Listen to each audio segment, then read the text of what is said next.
अस्सलाम नाज़रीन, तव्हां ॾिसी रहिया प्रोग्राम एनालिसिस रूम। मां सूरज कुमार, साथी एंकर लैला निसार छुट्टी ते आहे, जंहिंजे बि हफ़्ते अॼु शो आऊं करे रहियो आहियां। शुरू कंदासीं ईरान ऐं अमेरिका जी टॉक्स तां।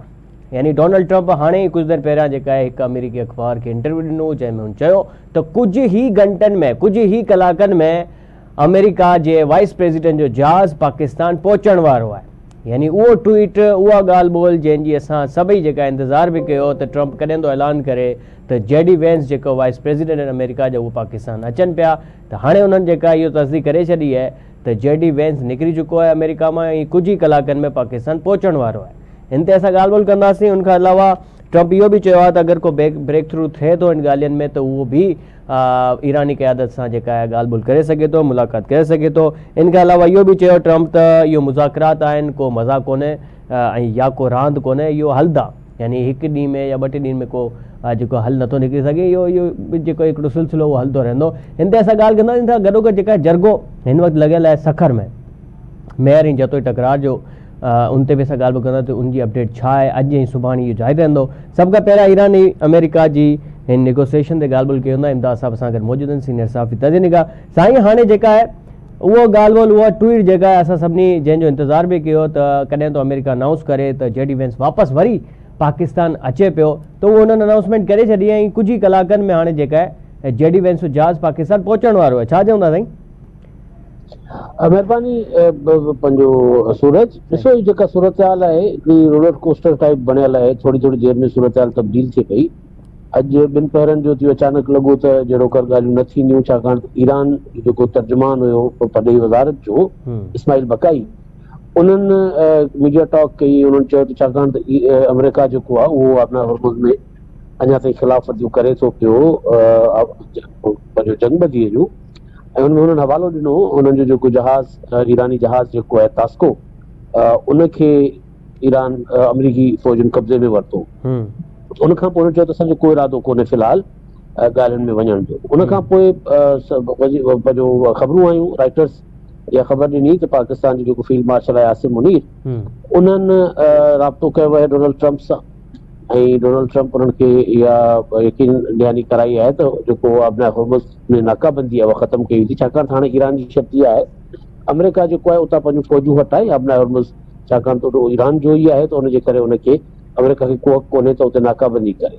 सो उन हवाले सां राइटर्स जी क्लेम आहे त डोनाल्ड ट्रंप उनखे राज़ी थियो आहे। उनखां पोइ इहा ख़बर अचण त भई डोनाल्ड ट्रंप जेको हिकिड़ी अमेरिकी सहाफ़ी कैटलिन सां ॻाल्हायो, हुननि चयो जेडी वेंस ऐं स्टीव विटकॉफ, जेरेड कुशनर जेको आहे उहे पाकिस्तान तरफ़ रवाना आहिनि ऐं कुझु कलाकनि में पहुचंदा। ऐं हाणे कुझु इशारा इहे बि अचनि था पिया त ईरानी वफ़द बि शायदि सुभाणे ताईं अची वञे। उन हवाले सां डेवलपमेंट थियनि थियूं पियूं। वज़ीर ख़ारजा जा राब्ता बि आहिनि ईरानी वज़ीर ख़ारजा सां। वज़ीर आज़म शहबाज शरीफ़ साहब भी उन्हनि सां राब्ते में आहे, फील्ड मार्शल आसिम मुनीर बि राब्ते में आहे। सिक्योरिटी वजह सां जेको कॾहिं ऑन एंड ऑफ रहियो आहे, कॾहिं के चवनि पिया अचनि पिया, कॾहिं न पिया अचनि, इहो सिक्योरिटी जो हिकिड़ो पर्पज़ थी थो सघे। ॿियो नेवल ब्लॉकेज जी तव्हां ॻाल्हि कई त पहिरीं जेका इहो नेवल टोटली ब्लॉक हुई, अमेरिकन नेवल उते मौजूदु हुई। हाणे मुंहिंजे ख़्याल में उहो ब्लॉकेज हटी वियो आहे। इन वजह सां जेका आहे वरी मुज़ाकरात ॿीहर थियनि पिया इस्लामाबाद में। ॾिसो, ब्लॉकेड हटियो कोन्हे। ब्लॉकेड हटाइण जो जेको शर्त आहे उहो डोनाल्ड ट्रंप के हद ताईं मञण लाइ तयारु आहे, इहो राइटर्स रिपोर्ट करे थो पियो। सो सिक्योरिटी जो कोई इशू कोन्हे। सिक्योरिटी जो इशू ज़ाहिर सदाईं रहंदो आहे, छाकाणि त ईरान आमादगी ज़ाहिर कई हुई ऐं जेको ईरान जो जेको शेड्यूल हो उन मुताबिक़ सुभाणे यानी अंगारे ते ईरानी वफ़द खे अचिणो हुयो। अमरीकी वफ़द खे अॼु राति जो पहुचणो हो, सो पहुचे पियो। ऐं जेको ॻाल्हि कई आहे त अगरि को ब्रेक थ्रू थिए थो इन मुज़ाकरात में त पोइ ईरानी क़यादत सां बि डोनाल्ड ट्रंप पाण जेका मुलाक़ात करे सघे थो। इन ते छा कमेंट कंदा साईं? ॾिसो, डोनाल्ड ट्रंप इहो बार बार चवंदो रहियो आहे त जेकॾहिं का डील थी वञे थी ऐं को मुआहिदे ते असां फाइनल पहुची वेंदासीं त पोइ आउं पाण बि पाकिस्तान अची सघां थो। उन सूरत में ज़ाहिर आहे ईरानी सदर जेको आहे मसूद पेज़ेश्कियान साहब जेको आहे उहो पाकिस्तान ईंदो। सो उन सूरत में ॿिनी मुल्कनि जी क़यादत जेका आहे उहा पाण में वेही ऐं पाकिस्तान जी मौजूदगी में उन ते सहियूं कंदी मुआहिदे ते, उनजो ऐलान थींदो ऐं उनखे लागू कयो वेंदो। त इहो त अञा अॻे जी पोज़ीशन आहे। पर हाणे छाकाणि त हीअ तमामु पुराणा मामला आहिनि, हिकु ॿिनि मुज़ाकरात जे दौर में इहो उन मां इहो तवक़ो नथी रखे सघिजे, उमेद रखणु घुरिजे। पर तवक़ो या इहो चई नथो सघिजे त हिकु ॿिनि जेके मुज़ाकराती दौर आहिनि उन्हनि में ही मसइलो जेको आहे हल थी वेंदो ऐं ॿई धुरियूं जेके आहिनि अमेरिका ऐं ईरान जेके आहिनि उहे केतिरनि ॾहाकनि खां हलंदड़ जेके झेड़ा आहिनि उन्हनि जा उहे जहिड़ा निबेरे छॾनि। पाण वटि ॾिसो न, पाण तव्हां जीअं ज़िक्र कयो त जेको क़बीलाई तक जहिड़ा आहिनि पाण वटि, जेके बिरादरियुनि जा जहिड़ा आहिनि, उहे ई जेको आहे उन्हनि लाइ जेके ॻाल्हियूं ॿोलियूं जिरगा थियनि था, त उहे बि ॾह दफ़ा जिरगा जेके आहिनि उन तारीख़ूं तब्दील थियनि थियूं। ही महर जो जेको तकरार आहे, इनखे केतिरा दफ़ा जेको आहे शेड्यूल ॾेई उनखे ख़तमु मनसूख़ कयो वियो आहे, या शेड्यूल मुअख़र कयो वियो आहे, तब्दील कयो वियो आहे। सो ही त ॿ मुल्क आहिनि, हिकिड़ा वॾियूं ताक़तूं आहिनि, उन्हनि जा जहिड़ा आहिनि, सो उन्हनि खे हल थियण में टाइम लॻंदो। हा, इहो ज़रूर आहे त जेकॾहिं को ब्रेक थ्रू थी थो वञे, ऐं सभिनी जी कोशिशि आहे, ईरान जी कोशिशि बि आहे, अमेरिका जी कोशिशि बि आहे, त उहो ही जेको टास्क थियनि, जेको सेकेंड राउंड थिए टॉक्स जो, त उन्हनि टॉक्स में जेको आहे उहो मसइलो हल थी वञे। पर इहो इन ते यकीनी तौर ते कुझु नथो चई सघिजे, उमेद करे सघिजे थी। सो इन सूरत में जेकॾहिं को हतमी मामिलो थी थो वञे, मुआदो थी थो वञे, के ब्रेक थ्रू ते पहुची वञनि था ॿई मुल्क, त पोइ ज़ाहिर आहे मुमकिन जेको ट्रंप जो ऐलान करे पियो उन मुताबिक़ इहो इम्कान रहंदो त सदर डोनाल्ड ट्रंप जेको आहे पाण इस्लामाबाद अचे। अच्छा, ज़बरदस्त। साईं, असां अगरि कुर्बान भलो साहब असां गॾु मौजूदु आहिनि, असांजा ब्यूरो चीफ आहिनि इस्लामाबाद मां। साईं कुर्बान साहब, तव्हां कीअं था ॿुधायो त कल्ह खां ई जेका आहे सिक्योरिटी सख़्तु जेका इंतज़ामात कया विया हुआ पंहिंजे इस्लामाबाद में, ऐं तक़रीबन इहो ॿुधायो वेंदो त 19,000 कोई जेको आहे एहलकार हिन वक़्तु जेका तैनात आहिनि, त इहो इम्कानात हुया त अॼु या सुभाणे जेका आहे जेडी वेंस इहो पहुची वेंदा ऐं मुज़ाकरात ॿीहर जेका शुरू थी वेंदा। हिन वक़्तु जी साईं छा सूरत हाल आहे इस्लामाबाद में? जी वॾी महिरबानी तव्हांजी। हींअर ताज़ी ख़बर इहा आहे त अमरीकी सदर ट्रंप साहब थोरी देरि अॻु में इहो फरमायो आहे त जेको नायब सदर आहे जेडी वेंस, उहे कुझु कलाकनि में इस्लामाबाद पहुची रहियो आहे। इहा अमरीकी सदर जी दावा आहे। हाणे केॾीमहिल पहुचे थो इहो त जॾहिं उनजो जहाज़ लैंड कंदो ख़बर पवंदी, छो त हिन जी जेके बि सपोर्टिंग स्टाफ आहे उन जे हवाले सां हिकिड़ो जहाज़ कल्ह नूरखान एयरबेस ते लैंड करे चुको हो। अॼु हिकिड़ो जहाज़ वधीक लैंड कयो आहे, तक़रीबन मंझंदि जो। इहा त थी ताज़ी सूरत हाल जेको मां नाज़रीन सां बि शेयर करणु चाही, तव्हां सां बि शेयर करणु चाही, छो त मां थोरी देरि सां तव्हांखे जॉइन कयो त उन ते ख़बरूं मीडिया ते, इंटरनेशनल मीडिया ते हली रहियूं हुयूं, ऐं हाणे त नेशनल मीडिया ते बि त अमरीकी सदर इहा दावा करे छॾी आहे। बाक़ी रही जेतिरी ॻाल्हि सिक्योरिटी जी, त सिक्योरिटी उहे बरक़रार आहे जीअं कल्ह उनजी शुरूआत कई वई हुई। इंतिहाई सख़्त सिक्योरिटी आहे। मुंहिंजो अंदाज़ो आहे त जेको इस्लामाबाद जो जेको रेड ज़ोन आहे, पुराणो इलाइक़ो, उनखे जेको तोसी ॾिनो वियो आहे, उहो सॼो इलाइक़ो तक़रीबन 5 खां 6 हज़ार सिक्योरिटी फोर्सिस जो अमलो मौजूद आहे, जंहिंमें पाक फौज आहे, रेंजर्स आहे, एफसी आहे, पंजाब पुलिस आहे। त ही सिक्योरिटी बदस्तूर सख़्त बि आहे ऐं इंतिहाई बहितर नमूने सां जो समूरो सिक्योर कयो वियो आहे। ऐं रेड ज़ोन तरफ़ जेका माण्हुनि जी आमदरफ़्त आहे उहा बंदि आहे। जेकॾहिं असां कश्मीर हाईवे या श्रीनगर हाईवे जी ॻाल्हि कयूं, जेको मोटरवे खे बि ॻंढे थो इस्लामाबाद सां ऐं नई एयरपोर्ट खे बि ॻंढे थो, त उनखे 0 पॉइंट खां रेड ज़ोन तरफ़ उनजी आमद बंदि कई वई आहे। जॾहिं असां जमा वेन्यू जी ॻाल्हि कयूं, जेको डी चौक खां पार्लियामेंट हाउस ताईं एक्सेस ॾिए थो रेड ज़ोन वारे पासे, उनखे खैबर प्लाज़ा खां बंदि कयो वियो आहे ऐं आम ट्रैफिक लाइ उनजी आमदरफ़्त बंदि कई वई आहे। टियों जेको मेन रूट आहे रेड ज़ोन में वञण जो, उहो मरगला जो आहे। मरगला में सिर्फ़ ज़रूरी जेको स्टाफ आहे, पीटीवी जो, रेडियो जो, या जेके वज़ारतूं आहिनि, उन्हनि जो ज़रूरी जेको बि स्टाफ आहे उन्हनि खे थोरी एक्सेस ॾिनी वञे थी। कुझु मीडिया जे माण्हुनि खे बि उहे जेके रेडियो या पीटीवी में कंट्रीब्यूट करण वञनि पिया। बाक़ी जेके मीडिया आहे उन जे हिते सॼे इलाइक़े में जेका कवरेज आहे उहा मेन रोडनि ते बंदि आहे। मीडिया खे महदूद रखियो वियो आहे।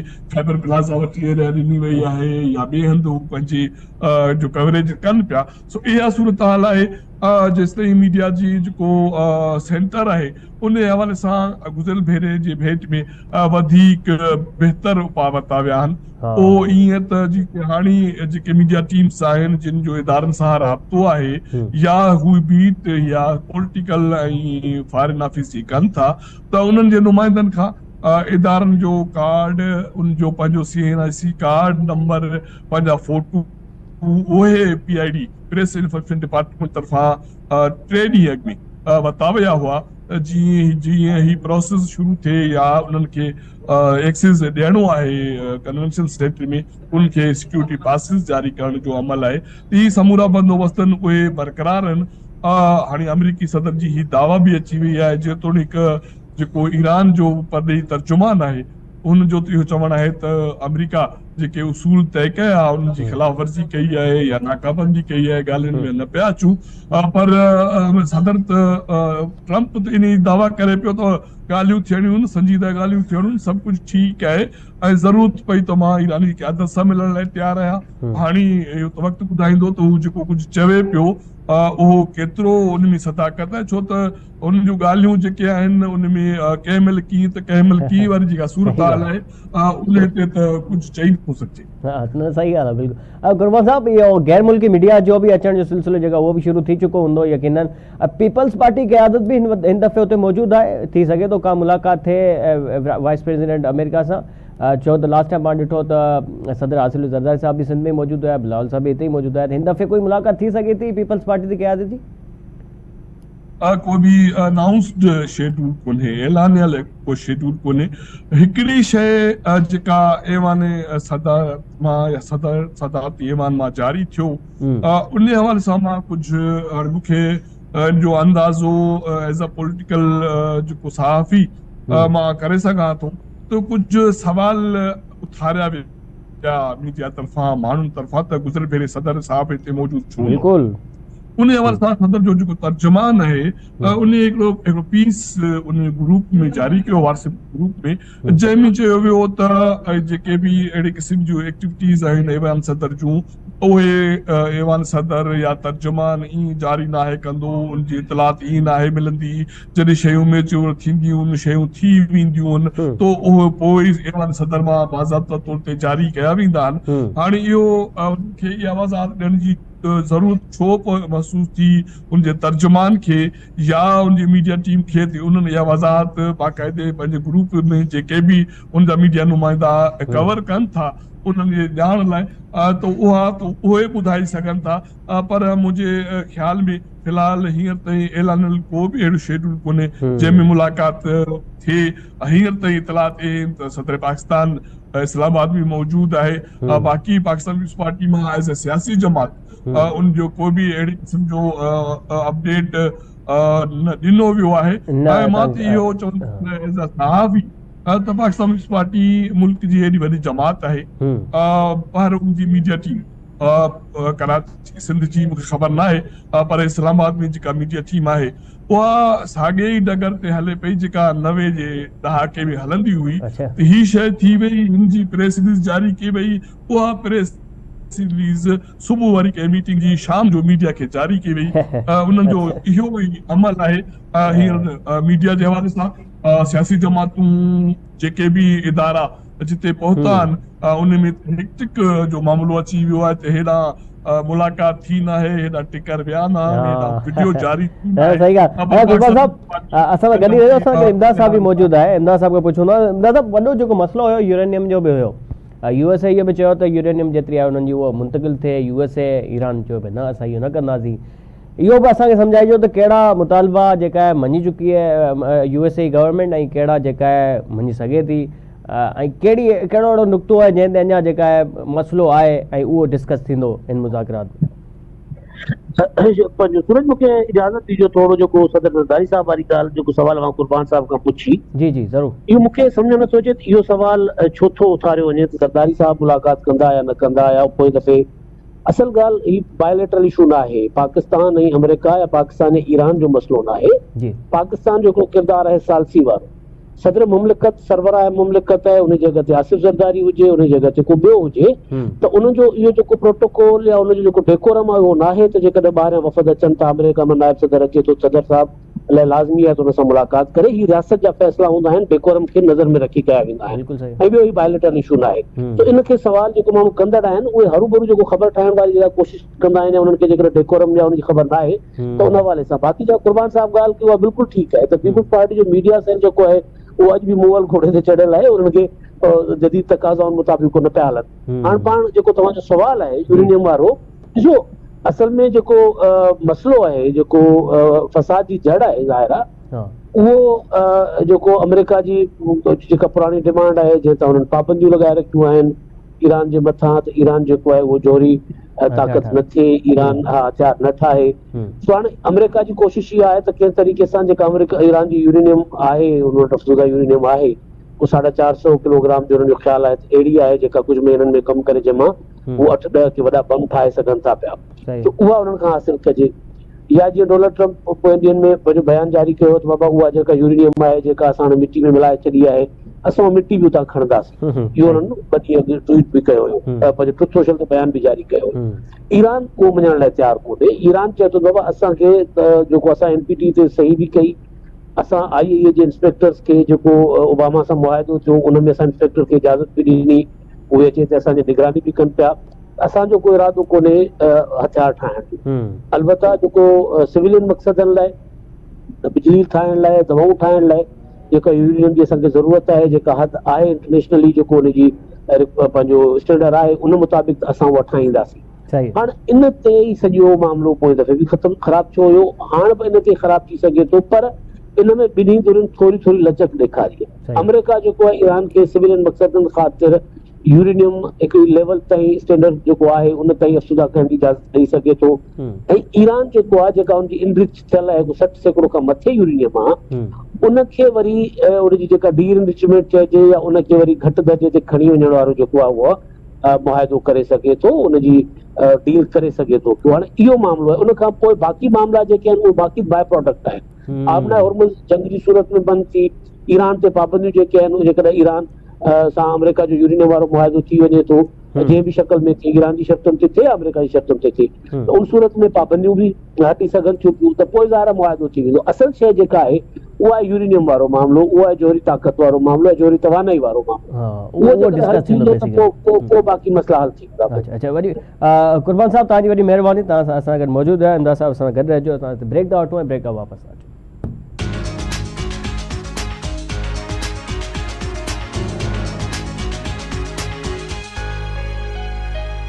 वेलकम बैक नाज़रीन। हाणे असांखे जॉइन कयो आहे GR बलोच साहब, जेको असांजा अॻूणा सफ़ीर आहिनि।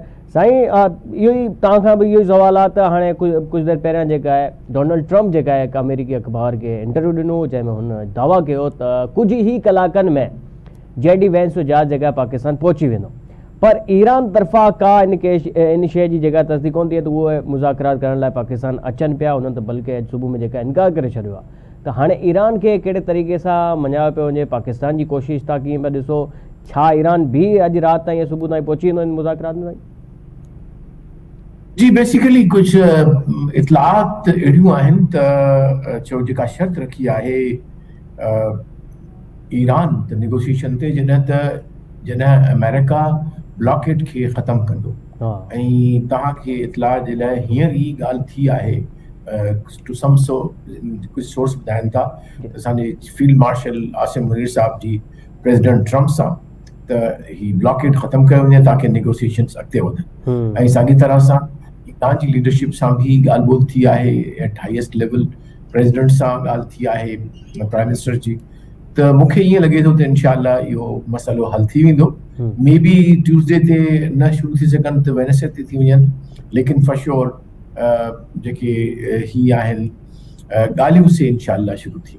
मतलब तव्हां सम्झो था त वेनसडे ते अगरि थियंदो त पूरो ॾींहुं जेका आहे JD वैंस पाकिस्तान गुज़ारींदो, पोइ मुख़्तलिफ़ जेका पॉसिबल आहे त वेनसडे जी बिल्कुलु पॉसिबल। अच्छा साईं, मेन हाणे मसइलो जीअं असां पहिरियां बि इमदाद साहब बि असांखे सम्झायो त यूरेनियम जो हिकिड़ो वॾो मसइलो आहे।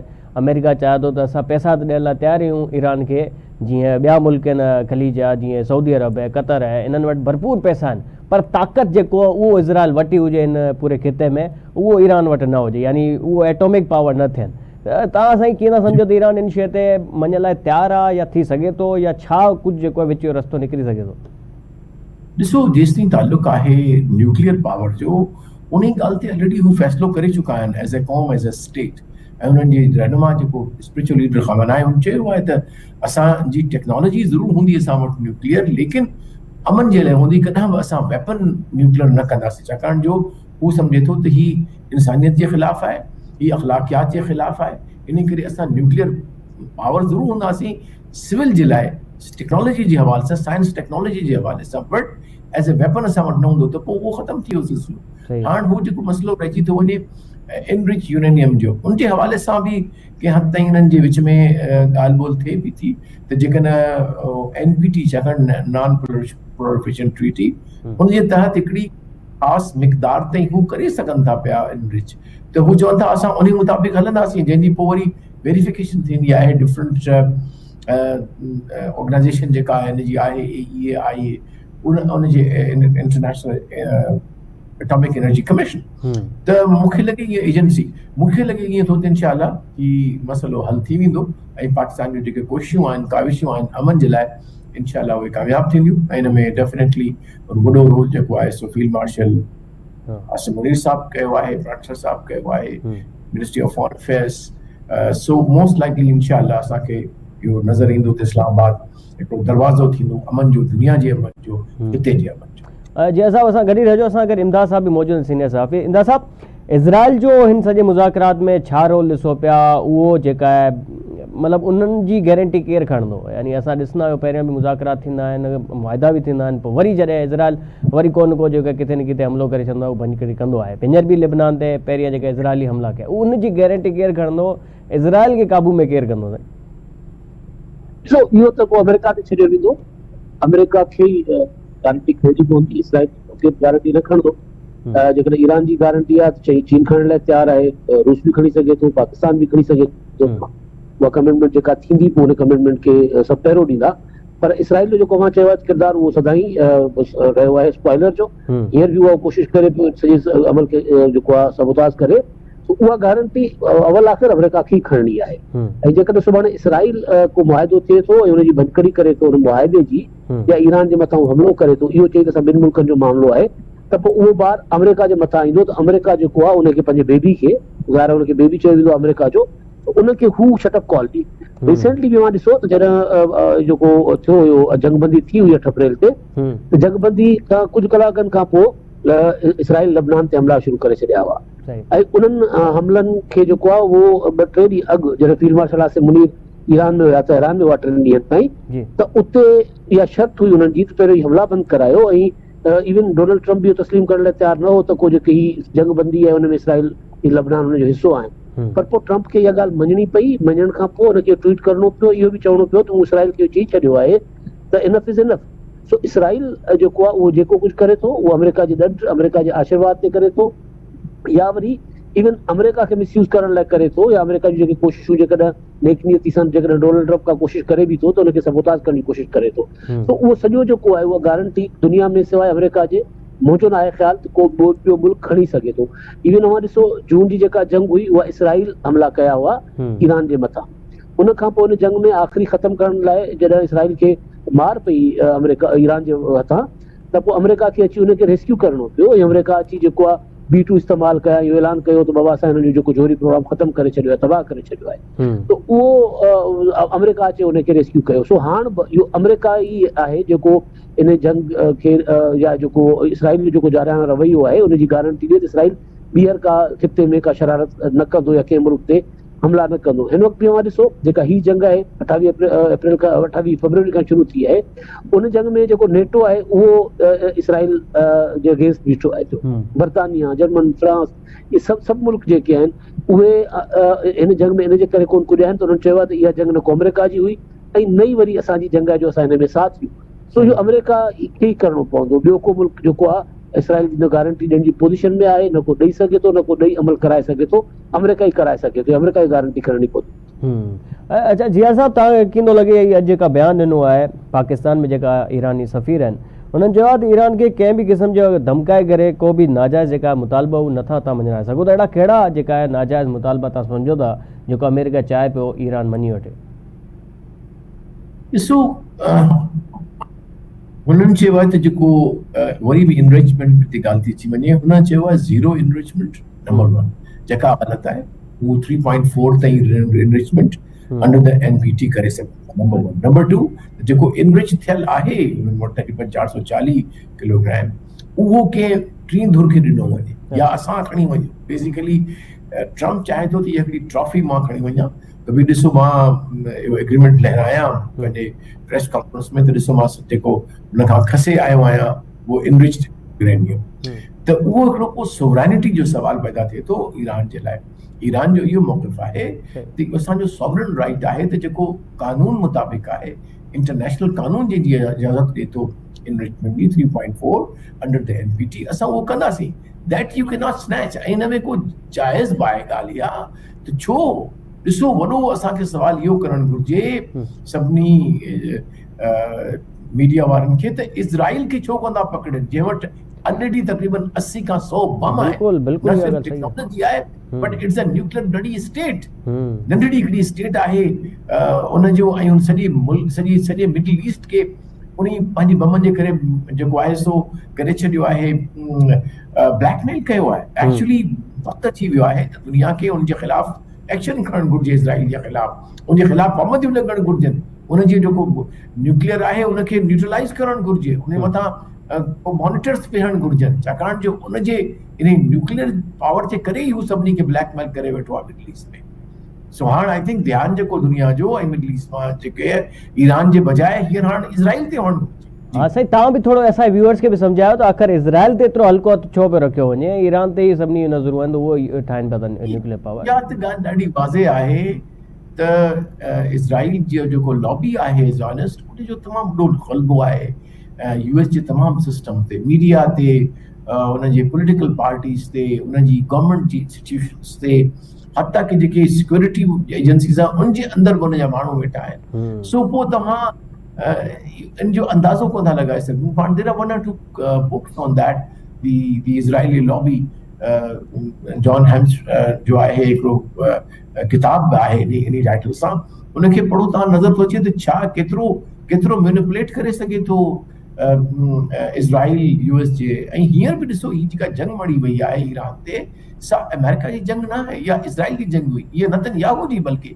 40 सालनि खां जो मनसूबो इहो हुओ त कंहिं तरह सां जेको आहे सो ही को US डायरेक्टली अटैक करे ईरान ते। 47 सालनि में को बि न थियो एग्री इन ॻाल्हि ते, बिकॉज़ दे न्यू इट त इहो ख़तरनाक कमु आहे। इन करे ही हिकिड़ो, ऐं हाणे हिन ते क्रिटिसिज़म बि आहे त ही जेको आहे जंग जेका आहे सा अमेरिका जो ॾाढी ख़तरनाक आहे ऐं दैट मस्ट गो। जियार साहब, इहो बि पोइ सवाल उथे थो त ठीकु आहे, इन्फ्लुएंस अगरि आहे इज़राइल जो त अमेरिका ते आहे, पोइ रशिया आवाज़ खणी सघे थो हिननि जे ख़िलाफ़, चाइना खणी सघे थो, ॿिया मुल्क छो कोन था साईं इज़राइल ख़िलाफ़ कोई ॻाल्हाइनि, कोई सिक्योरिटी काउंसिल में कोई उनजा पंहिंजा हिकिड़ा आहिनि लॉबीज़ आहिनि जंहिंजे करे कोन थो ॻाल्हाए सघनि। Thank U, I think I have to go now. या प्लीज सर। इमदाद साहब, आख़िरी साईं कमेंट कयो ओवरऑल सिचुएशन में। ॾिसो, जेका जिया साहब ॻाल्हि कई पिए उहा बिल्कुलु ठीकु ॻाल्हि आहे त ईरान जो इहो हक़ आहे त हू NPT तहत जेका हिकिड़ी जीअं मूं पहिरीं चयो जेको हिकिड़ो स्टैंडर्ड आहे दुनिया लाइ सिविलियन न्यूक्लियर प्रोग्राम जो, उहो उनखे राइट आहे, इहो अमेरिका खे ॾियणो पवंदो। इन तां ईरान कंहिं बि सूरत हथु खणण लाइ तयारु कोन्हे, इहो अमेरिका खे इन ते कंप्रोमाइज़ करणो पवंदो, हेठि अचिणो पवंदो। पाण कंप्रोमाइज़ जो लफ़्ज़ इस्तेमालु न बि कयूं त ईरान जो इहो राइट उनखे मञणो पवंदो। सो उन खां सवाइ ॻाल्हियूं कोन वधंदियूं। ऐं ॿी ॻाल्हि इहा आहे त जेको इसराइल वारो सवाल कयो त इसराइल जी जेका आहे उहा अमेरिका खे गारंटी ॾियणी पवंदी, या ईरान जी सभिनी खां वॾी शर्त आहे, छाकाणि त ईरान जे 10 पॉइंट्स में लिखियल आहे त मुस्तक़बिल में ईरान जे मथां अमेरिका आहे उनजो को इत्तेहादी जेको आहे उहो हमलो न कंदो।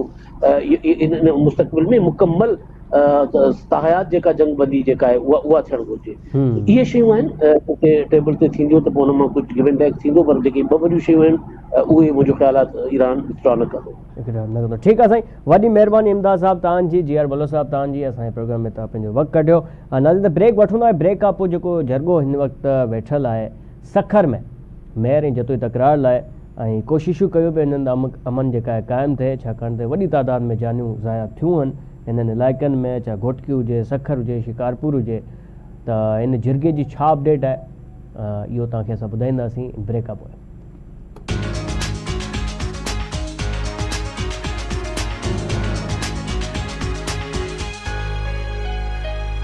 वेलकम बैक नाज़रीन, हाणे असां ॻाल्हि कंदासीं जिरगे ते, जेका हिन वक़्तु सखर में जारी आहे अली गौर ख़ान मेयर जी सरपंची में। अच्छा, हेसि ताईं जेका आहे तक़रीबन 23 जतोई ऐं 30 मेयर बिरादरी जा जेका आहे माण्हू जेका आहे क़तल थी चुका आहिनि हिन जेका आहे जहिड़े में, जंहिंजो जेका जरगो हिन वक़्तु जारी आहे। सखर मां असांजे रिपोर्टर शाहिद चन्ना असांखे जॉइन कयो आहे, वधीक उहे अपडेट ॾींदा। जी शाहिद, ॿुधाइजो छा अपडेट आहे? अॼु जेका आहे पूरो ॾींहुं जेका आहे ॿुधियूं वयूं ॻाल्हियूं, ॿिन्ही तरफ़ा जेका बयान बि रिकॉर्ड थिया, सुभाणे बि इहो कंटिन्यू रहंदा।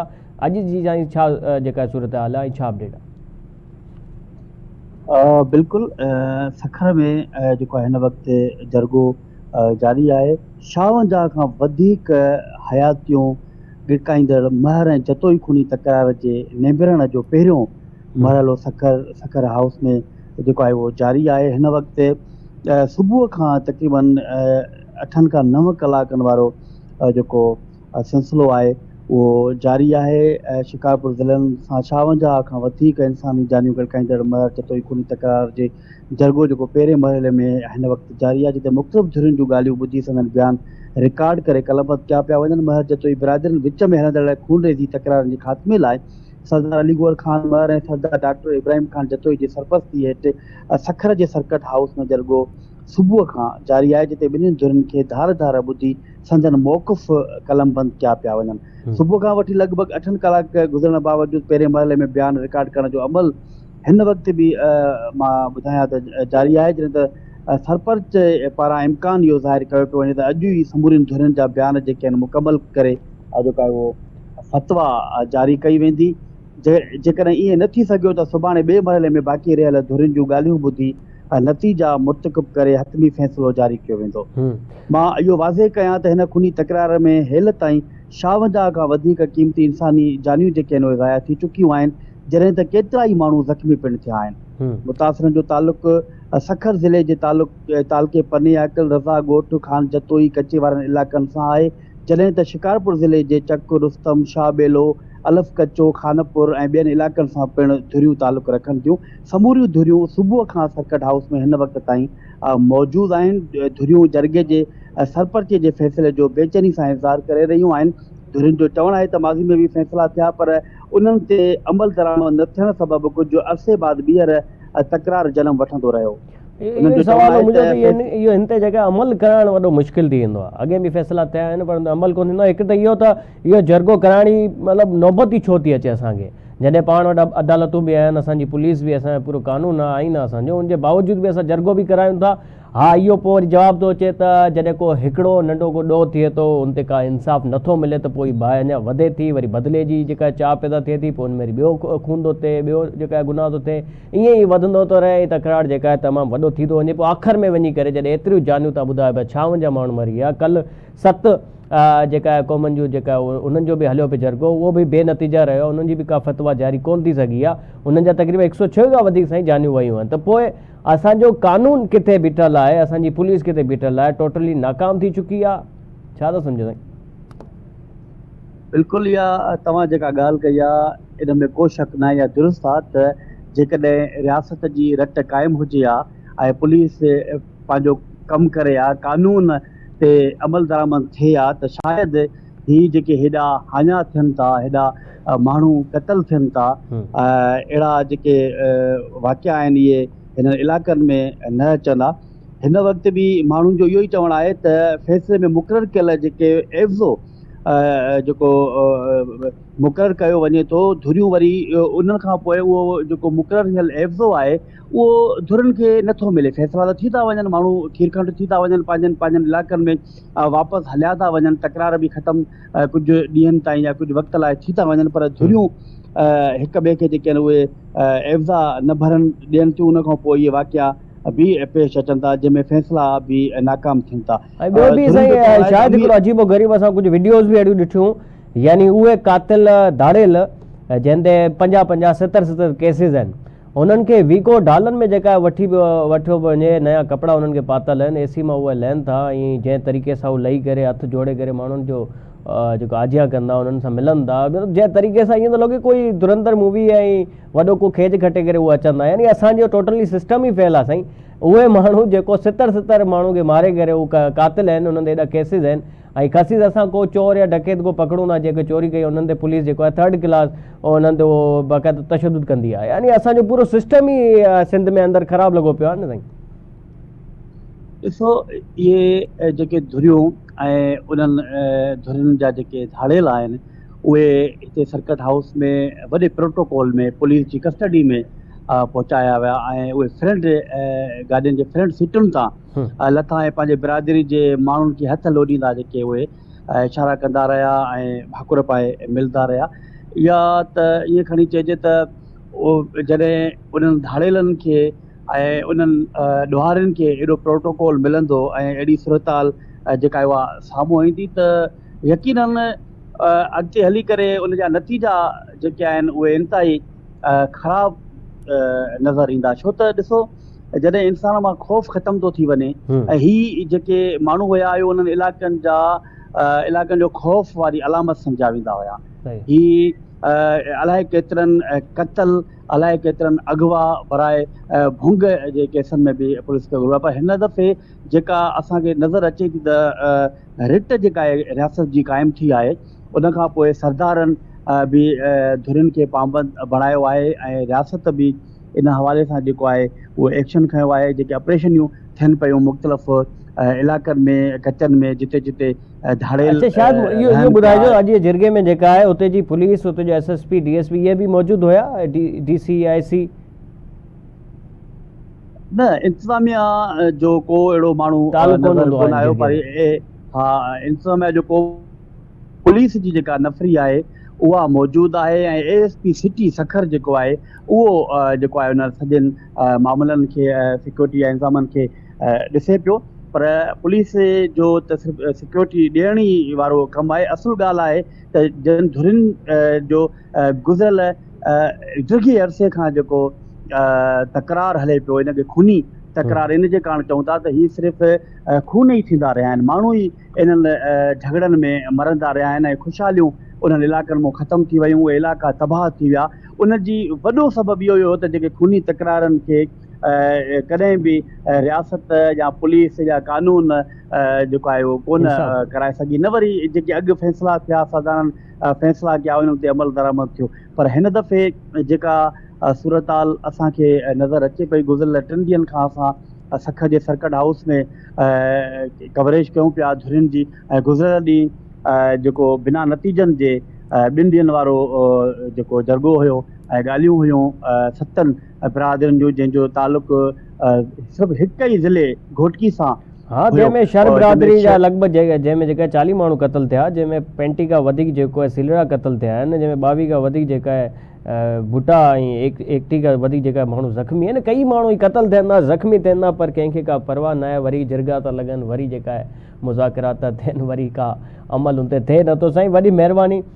शाहिद चैनो असां सां गॾु मौजूदु हुयो, असांजो रिपोर्टर सखर मां। अफ़सोस थिए थो त इहा ई वरी पुलिस जेका उते मौजूदु हुजे थी ऐं असल कमु इन्हनि जो आहे, इन ई कानून जो आहे, पर उहो सिर्फ़ु तमाशाई बणियल हुजंदा ऐं हुते जा सरदार उहे फ़ैसिला कंदा ऐं माण्हू बि वरी ख़ुशी सां जेको आहे उन फ़ैसिले खे जेका आहे सेलिब्रेट कंदा। हालांकि उन्हनि माण्हुनि खे पुछणु खपे उन्हनि खां जेको वोट वठण लाइ उन्हनि जेके दर ते अचनि था ऐं चवनि था तव्हांखे असां इंसाफ़ु ॾियाराईंदासीं, ऐं पोइ उहे ग़ाइब था थी वञनि ऐं पोइ वरी इहे ई सरपंच, इहे ई सरदार जेको उन्हनि जा फ़ैसिला कराइनि था। बहरहाल वॾी पुराणी तारीख़ ऐं मटिजण जो नालो नथी वठे असांजे सिंध में। अनफॉर्चुनेटली इहो थिए थो। उमेद था कयूं त शयूं बहितर थियनि ऐं असांजो सिंध बि तरक़ी करे इन ई लिहाज़ सां। बहरहाल ये प्रोग्राम में एतिरो ई। पंहिंजो ख़्यालु रखंदा, इजाज़त। अल्लाह हाफ़िज़।